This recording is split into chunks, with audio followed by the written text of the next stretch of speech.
My అన్ని మాటలు బట్టి అంత నీచమైన బతుకు నువ్వు బతుకుతున్నావు, కానీ నేనైతే కాసేపు కళ్ళు మూసుకొని ఒక్క దెబ్బతో సచ్చేదాన్ని. ఎందుకే నీ బతుకు? ఆ కుక్క బతుకుతుంది, నువ్వు బతుకుతున్నావు. ఛీ, ఎందుకురా నీ బతుకు? ఆ కుక్క బతుకుతుంది, నువ్వు బతుకున్నావు. ఛీ ఛ, నీలాంటి బతుకు నాకు వస్తే ఖచ్చితంగా చచ్చిపోతా, బతికుండా నేను అని నిన్నంటే నిజంగా నువ్వు ఒక దేవుని ఆత్మ వశంలో ఉన్న బిడ్డవైతే, దేవుని ఆత్మ ఆదరణకర్త నీకు తోడై ఉన్నాడని విశ్వసించి ఆయన నడిపింపులో నువ్వు ఉంటే నువ్వేమంటావు తెలుసా? ఇప్పుడు నేను పాడిన పాటే పాడతావు.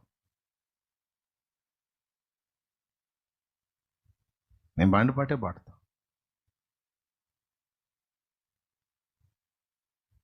అస్సలు వెనకడిగేసే ప్రసక్తే. తిట్టండి, ఇంకా తిట్టండి, తిట్టండి, తిట్టండి, తిట్టాలా, మీరందరూ తిట్టాలా, మీరందరూ తిట్టాలా, ఆయనకు ఒళ్ళు మండాలో కార్యం చేయాలి, మీరు మొత్తం ఎదవలు అవ్వాలో నన్ను దేవుడు కనపరచాలి.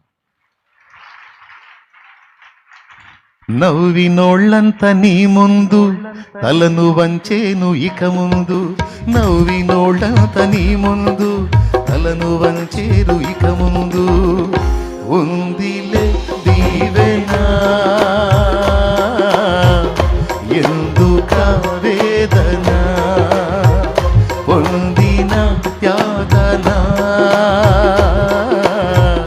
దేవుడే మరచునా, కన్నుల జారిన కన్నీళ్ళు తడిపెను దేవుని పాదాలు, ఇప్పటి నుండి